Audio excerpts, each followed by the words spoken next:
بسم الله الرحمن الرحيم. رح نحكي اليوم عن أسباب الكحة أو السعال عند الأطفال. من أهم الأسباب التهاب البلعوم، التهاب الأذن الوسطى، التهاب الجيوب الأنفية، أحيانا إفرازات الأنف بترجع لوراء للبلعوم بتعمل سعلة.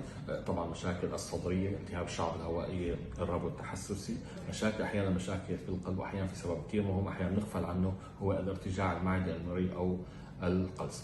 بدي ركز على نقطة أنه إحنا يجب أن نعالج أسباب السعال وليس السعال فقط. دمتم بصحة وعافية.